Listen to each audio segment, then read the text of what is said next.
Hello lovely people, so the Nissan with all this and stuff is back and we're planning to do a tuning session today. However, I seen Peter's video that he posted literally yesterday and I did recognize something.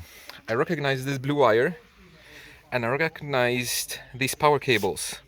So I think is the same, really, that the same install that was done in Peter's Golf that he did. So I kind of tried to, so the idea was to improve the tuning, but now I'm thinking this has to be priority over tuning because the owner, he's speaking, he's speaking with Lee at the moment because he's gonna have those lovely A-pillars rebuild. He's speaking to Lee from Platinum. And I'm gonna redo the whole amp rack. So let's start with this. I pulled the fuse already because I just wanted to remove everything from the back. So let's have a look at this. That's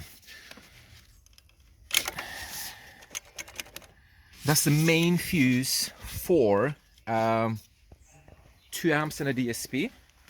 So these amps, this is a 5-channel that has an 100 amp rating, and a 2-channel has 60 amps and a DSP. So 160 amps on that fuse, the main fuse.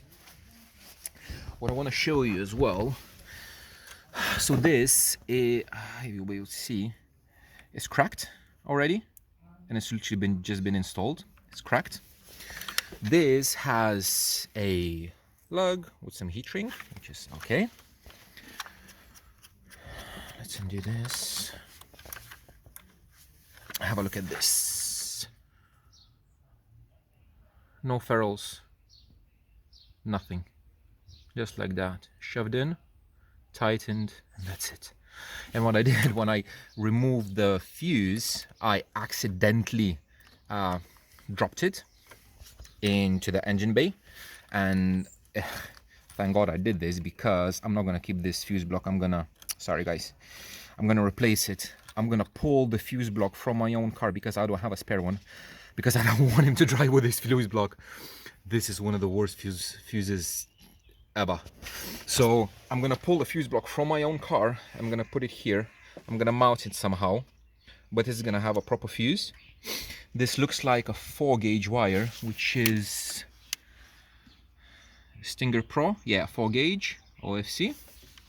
So it goes there into the, come on, focus, through the factory grommet, punctured through, which is okay, fine. And then it goes in the back. And now let's have a look at the back, what's happening at the back. I want to show you everything before, and then I'm going to show you everything after how I did. So everything comes in, I think, through here, through the sides, and all of this is fitted through this hole. All the cables, so power, speaker cables, all through this hole, and it goes on the side. Let's have a look. So it goes just like that. I was looking for a ground, and I found a ground which is here. So it is a very close. There you go. And it's 2 grounds. I'll need to have a look at this. But if you can see this ground, the paint is not removed completely. It's just scratched tiny bit. You can see all the scratches, but the paint doesn't look to be removed completely. So that's not ideal ground. Now the rest of the system. Come on, focus. This board, I was looking how it's fitted to the panel, and apparently it has 4 screws. Come on, focus. 4 screws that go from the bottom into this board. So it's basically bolted from the bottom. Then everything is bunched up. All the signal cables bunched up with power cables. So this is the Virtuoso DSP that has high-level inputs. It has the power, and it has digital outputs directly into both amps, which basically bypasses all the analog circuits. So these are basically replaced with digital ones. You can put the RCA ones as well. So this goes directly digital into the amps. So everything is bunched up, taped up with some tessa tape. And now this is the beautiful part. Let me try to show you. I did remove these amps. So these amps were bolted into the board with these wood screws. Just regular wood screws through there. And this DSP was bolted with these two screws, but it was only two. So one was there and one was there. You can see one there and one there. And it was only two screws, not four. Okay, weird. Now the cables, I'm gonna show you that. Let me show you this. This was the subwoofer. This is, I guess, short fly leads into the subwoofer. Bear in mind, this subwoofer is an 8-inch, but it's 700 watts RMS rated. So everything is disconnected, so it's fine. Cables. Come on. See, all the copper is going out. And this is after, I don't know how much, what, 3 months of installation? So that's the power, the subwoofer. These are the fly leads that were left like this. You see? Copper, bare, exposed. So what I did when the customer came last time, I noticed only this, so I just taped it up because it's just exposed copper. But this, and you can see all the copper strands. I need to take a hoover and hoover everything. Then let's have a look at the most beautiful part. How is the system wired? Okay, I don't want to scratch the amps. Let me try to. Okay, so the main power. Let's try to look at this. The main power is coming in there, and exactly the same like in Peter's Golf that he did yesterday. It's daisy chained, so the output for that's supposed to be used for a capacitor is used for another cable for another amp. Okay, so that will make sense. So it has two grounds that are going on the same bolt. So 1 amp and 2nd amp. So this, it has, oh my god, I do apologize. There's no ferrules. Copper. Just bare. I do, again, apologize so many times for shaking and everything, but it's bare copper. All the wires, I don't know if you'll be able to see, all the wires are shoved in with no ferrules, no nothing, no heat shrink, all chopped off, just like that. Yeah, so, yeah. Okay, so attack plan. What we're gonna plan to do now. What I'm gonna do now is I'm gonna label everything because I have no idea what anything is. I know that this is mid-bass, that's tweeters, and I need to figure out where everything is. Nothing is labeled. So first of all, I need to label everything, see where the cables are, then unwrap all the tessa tape, remove all the cables, and maybe put a bigger board, but I might fit everything on this one as well. I don't know, we'll see. We need a distribution block for those 2 amps. We need a fuse for the DSP and for the remote. Or is there's no remote? I think there's no remote, but there's 3 wires. So there's 3 wires. I don't know. We'll see. But the main thing is to put distribution, to put all the ferrules. I was showing this to the owner as well. It's very hard to demonstrate with one hand, but look. All of these copper strands are literally falling out of the cable. If one of this strand goes into the amp is dead. And literally these 2 amps cost as much as my whole system and my whole car. So this install deserves to look much better than it looks, and would be a shame to have it like this. So this is the shot before. I'm gonna get it go working, and then I'm gonna update with what I did and how it looks like. Okay, I'm in the process of disassembling all the wiring and everything. I'm gonna pull everything out. I just want to point out a few things that I found already. So for all the connections, there's no ferrules, no nothing. There's just bare wires in.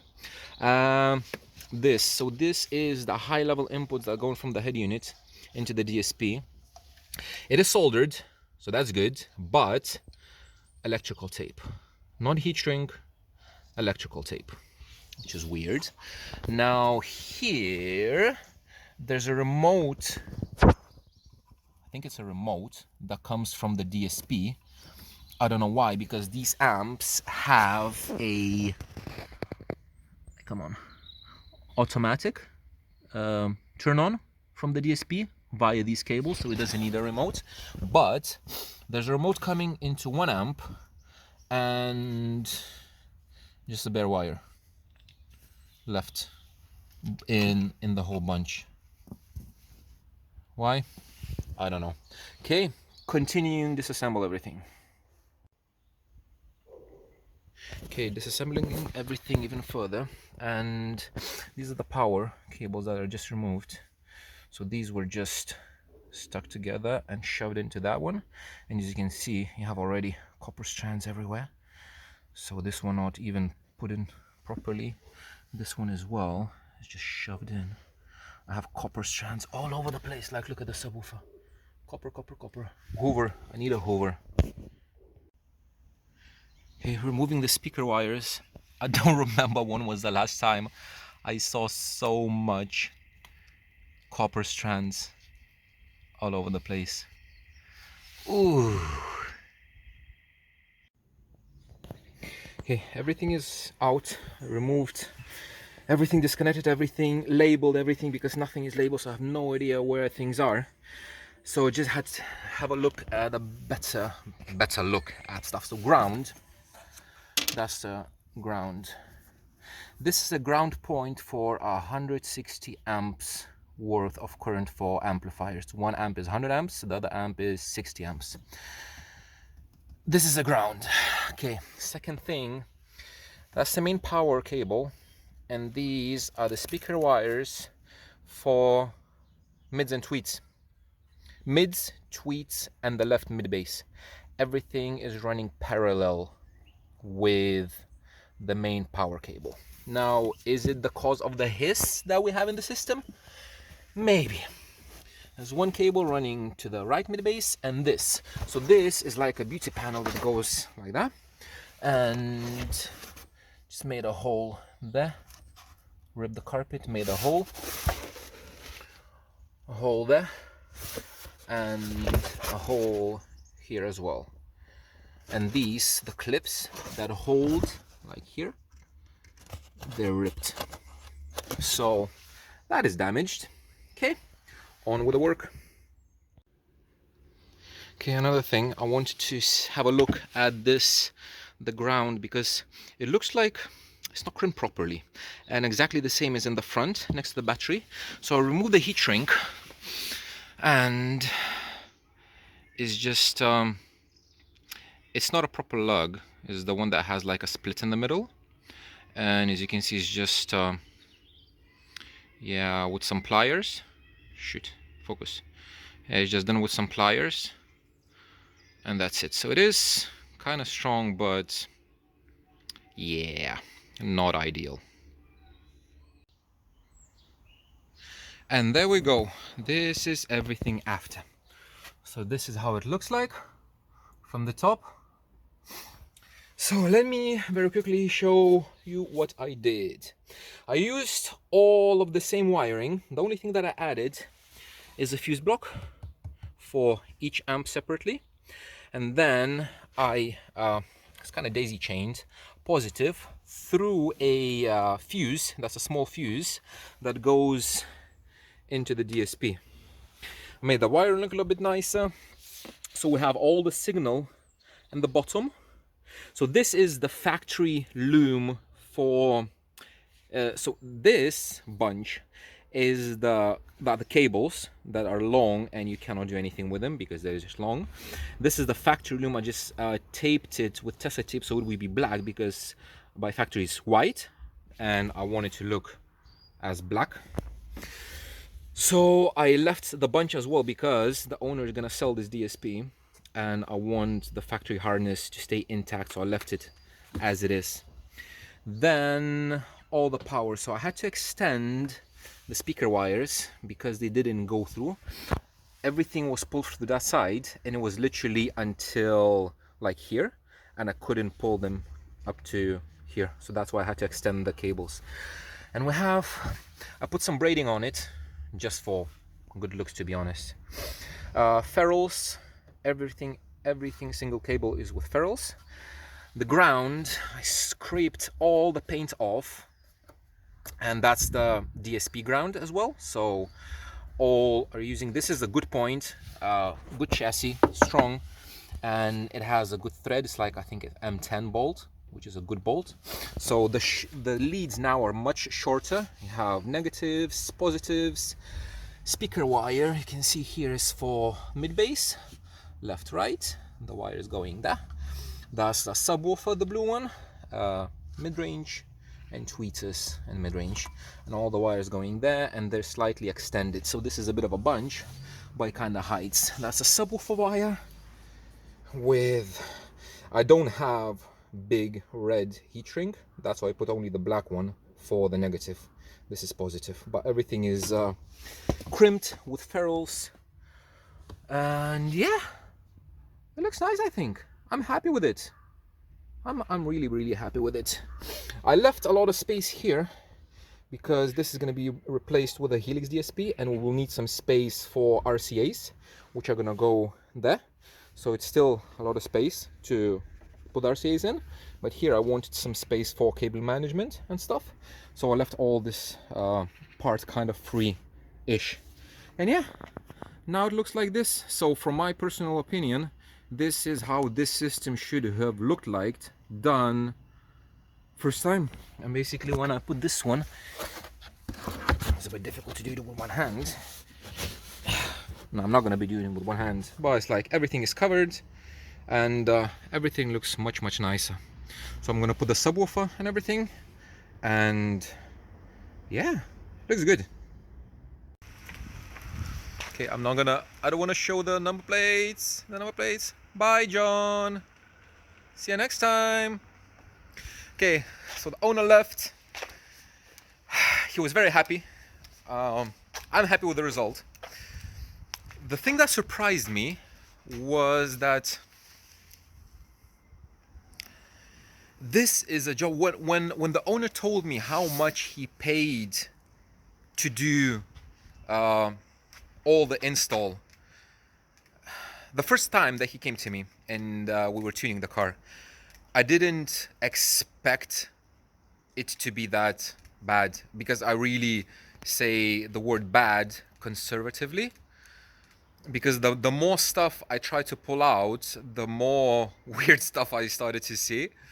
And it's extremely similar to Peter's video, and I think in a month or so he's gonna rebuild the whole front end.